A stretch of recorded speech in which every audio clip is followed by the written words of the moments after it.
Hello everyone, welcome back. So this is Bhavna बुरी।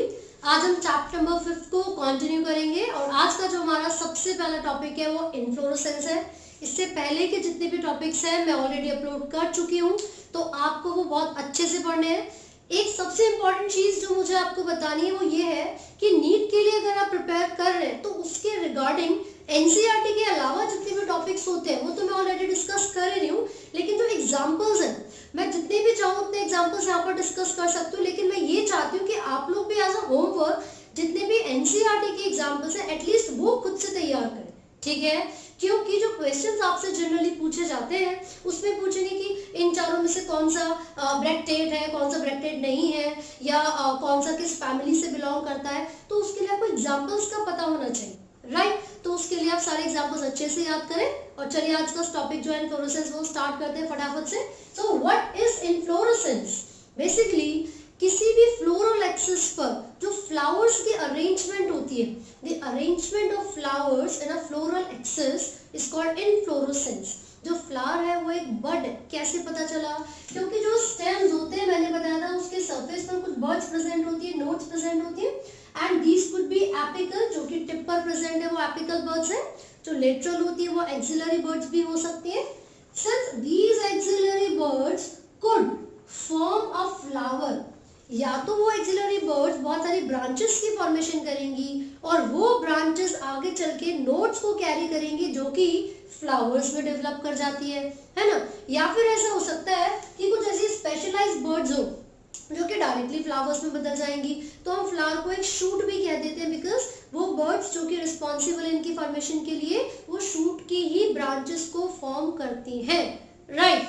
अब इसके साथ साथ हमने देखा कि इन्फ्लोरेसेंस का मतलब हो गया the arrangement of flowers, arrangement of flowers in a floral axis. तो जो फ्लावर्स की अरेंजमेंट होती है उनके ग्रुप की, उनकी गुच्छों की अरेंजमेंट होती है किसी भी पेड़ में उसके एक्सिस में, उसको हम बोलते हैं इन्फ्लोरेसेंस। तो जो इन्फ्लोरेसेंस है इसको हम दो कैटेगरीज में डिवाइड कर सकते हैं on the basis of the growth. यानी कि जो फ्लावर्स हैं किसी भी एक एक्सिस पर, या वो मतलब वो कॉन्टिन्यूसली ग्रो कर रहे हैं या फिर वो टर्मिनेट हो गए हैं, मतलब जो उनकी ग्रोथ है वो किस तरीके की है, उस बेसिस पर हम इन इन्फ्लोरेसेंस को दो कैटेगरीज में डिवाइड करते हैं। First is racemose and second is साइमोस। तो हमने यहाँ पर लिख लिया है रेसमोस, साइमोस। रेसमोस के इसका मतलब क्या होगा, इसका पिक्चर हमने यहाँ पर कुछ इस तरीके से बनाया। यहाँ पर फ्लोरल बर्ड है जो कि न्यू फ्लावर्स को प्रोड्यूस कर रही है। सिमिलरली यहाँ पर भी फ्लोरल बर्ड्स हैं जो कि न्यू फ्लावर्स को प्रोड्यूस कर रहे हैं। तो जो डिफरेंस है इन दोनों के अंदर वो कहाँ पर आता है, क्या मेन डिफरेंस है? सबसे पहली चीज देखो, याद करने का तरीका है। रेसमोस का मतलब है रेस लग रही है। जितने भी फ्लावर्स हैं उनकी ग्रोथ कॉन्टिन्यूएशन में है, रुक ही नहीं रहे, कॉन्टिन्यूसली ग्रोथ होती रह रही है, अनरिस्ट्रिक्टेड। लेकिन साइमोस का मतलब होता है कि यहाँ पर जो नोट्स प्रेजेंट है वो एक फ्लावर में डेवलप करते हैं और जो ग्रोथ है वो रिस्ट्रिक्टेड है, वहीं पर टर्मिनेट हो गई, ठीक है। तो रेसमोस का मतलब यहाँ पर क्या हो गया? रेसमोस में आप याद रखोगे कि जो फ्लावर की ग्रोथ होती है वो कॉन्टिन्यू यानी कि चलती रहती है, ठीक है, और वो अनरिस्ट्रिक्टेड होती है, अनरिस्ट्रिक्टेड। जबकि यहाँ पर जो ग्रोथ होगी वो रिस्ट्रिक्टेड होगी, रेस्ट्रिक्टेड ग्रोथ है। यहाँ पर देखो फ्लावर बर्ड से फ्लावर की फॉर्मेशन होगी, यहाँ पर ग्रोथ रुक गई, लेकिन यहाँ पर आगे बहुत सारी ब्रांचेस निकलेंगी, नोड्स निकलेंगे और वहां से फ्लावर्स की डेवलपमेंट कॉन्टिन्यूसली चलती रहेगी। यहाँ पर अगर देखा जाए तो ये जो फ्लोरल एक्सिस होता है, जो यहाँ पर फ्लोरल एक्सिस आप देखोगे वो मोनोपोडियल होता है। मोनोपोडियल का मतलब है पोडियल, मोनो मीन्स वन, यहाँ पर एक बर्ड है जो कि आगे चल के ब्रांचेस में डेवलप करती जा रही है, लेकिन ये मल्टीपोडियल भी हो सकता है। इसका मतलब है बहुत सारी यहाँ पर बर्ड्स दिख रही है, लेकिन वो जो बर्ड्स होंगी वो एक ही फ्लावर में टर्मिनेट करेंगी। जो यहाँ पर बर्ड्स होंगी वो सिंगल फ्लावर, देखो यहाँ से ऐसे करके भी बर्ड्स निकल सकते हैं, लेकिन वो क्या कर रही है, एक सिंगल फ्लावर में टर्मिनेट हो जाते हैं, ठीक है। अब अगली चीज अगर हम यहाँ पर देखें तो जो ग्रोथ का पैटर्न है उसको एक्रोपेटल कहा जाता है। एक्रोपेटल का मतलब है कॉन्टिन्यूसली एपिकल ग्रोथ कॉन्टिन्यूसली चलती रहती है, और इसकी जो ग्रोथ पैटर्न है उसको हम बेसिपेटल कहते हैं। बेसिपेटल का मतलब क्या है कि जो फ्लावर है वो ग्रोथ बहुत ही रिस्ट्रिक्टेड कर रहा है, बहुत ज्यादा डेफिनेट है इसके अंदर कि फिक्स नंबर ऑफ फ्लावर्स की फॉर्मेशन हो रही है, ऐसा नहीं कि अनलिमिटेड फ्लावर्स बन जाएंगे, राइट। इसके साथ साथ आप देखोगे यहाँ पर ये सेंट्रीपेटल टाइप ऑफ अरेंजमेंट होती है, जबकि ये सेंट्रीफ्यूगल टाइप ऑफ अरेंजमेंट है, सेंट्रीफ्यूगल। तो यहाँ पर सेंट्रीपेटल और सेंट्रीफ्यूगल का डिफरेंस क्या है? डिफरेंस ये कि यहाँ पर जो यंगर फ्लावर्स होते हैं, younger flowers are present at the centre. जो यंगर फ्लावर्स है वो सेंटर की तरफ प्रेजेंट है, whereas the older flowers are outside। तो ये डिफरेंस है इन दोनों के अंदर। यहाँ यंगर फ्लावर्स सेंटर में प्रेजेंट होंगे, ओल्डर फ्लावर्स आउटसाइड की तरफ। यहाँ पर ओल्डर फ्लावर्स सेंटर में होते हैं and younger flowers are outside. तो ये बेसिक डिफरेंस है जो कि हमने यहाँ पर अभी पढ़ा है। इसी के साथ साथ आपको इनके एग्जाम्पल्स भी याद करने हैं।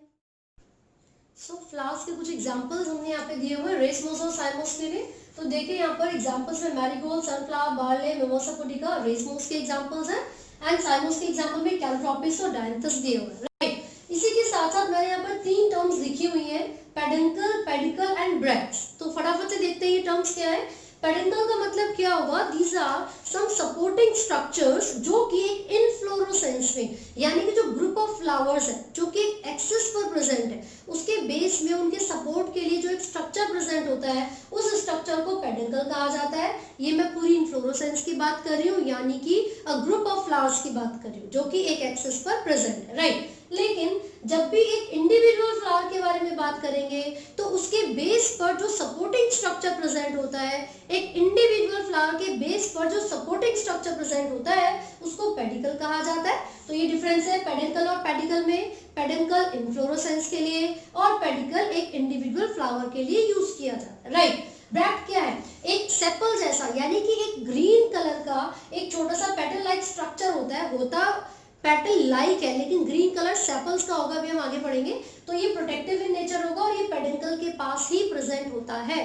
तो फ्लावर के बेस पर जहाँ पेडंकल है उसके साथ एक छोटा सा एक रिड्यूस ग्रीन कलर का स्ट्रक्चर होता है जिसको हम ब्रैक्ट कहते हैं, ठीक है। अगर किसी भी फ्लावर में ब्रैक्ट प्रेजेंट है, वो reduce leaf like structure present है, तो वो ब्रैक्टेट होगा।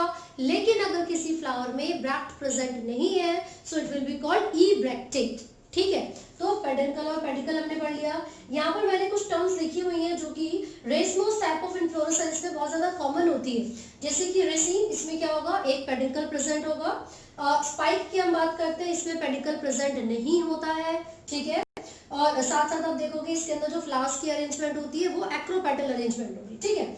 अम्बल का मतलब क्या होगा? इसमें जो लेंथ होती है सभी फ्लावर्स की वो सेम होती है और वो एक ही प्लेस से अराइज करेंगे। जितने भी फ्लावर्स होंगे सबकी लेंथ सेम होगी और वो सब एक ही जगह से ओरिजिन यानी अराइज करेंगे। कॉरिम में क्या होता है? अम्ब्रेला शेप अपीयरेंस होती है। जो पेडिकल प्रेजेंट होते हैं फ्लावर्स के, मान लो नीचे है कुछ फ्लावर्स, तो उनका जो साइज होगा पेडिकल का वो बड़ा होगा, लेकिन जो ऊपर वाले हैं उनके जो पेडिकल्स हैं उनका साइज छोटा होगा। ऊपर से जब आप देखोगे तो अम्ब्रेला जैसी अपीयरेंस आती है। तो सबसे पहले रेसिन मैंने बोला था, इसमें क्या होता है? पेडिकल प्रेजेंट होता है फ्लावर्स में। स्पाइक में पेडिकल प्रेजेंट नहीं होता है। और अम्बल में देखा था सेम साइज के होते हैं सारे फ्लावर्स, सेम जगह से ओरिजिन करेंगे।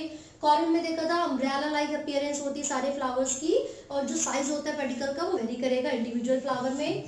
स्पेडिक्स में क्या होता है? जो स्पाइक है उसी को स्पेडिक्स कहते हैं, जब उसकी जो अरेंजमेंट है वो वेरी करेगी सभी फ्लावर्स के हिसाब से। और कैपिटुलम में क्या होगा? ये भी एक तरीके का स्पाइक होता है। इसमें जो पेडिकल की हम बात कर रहे हैं वो वेरियस शेप में प्रेजेंट हो सकता है सभी फ्लावर्स के अंदर, राइट। तो ये हमने रेसमोस और साइमोस के बारे में बात की है और साथ साथ हमने कुछ टर्म्स यहाँ पर पढ़ी, इसको याद करना बहुत जरूरी है।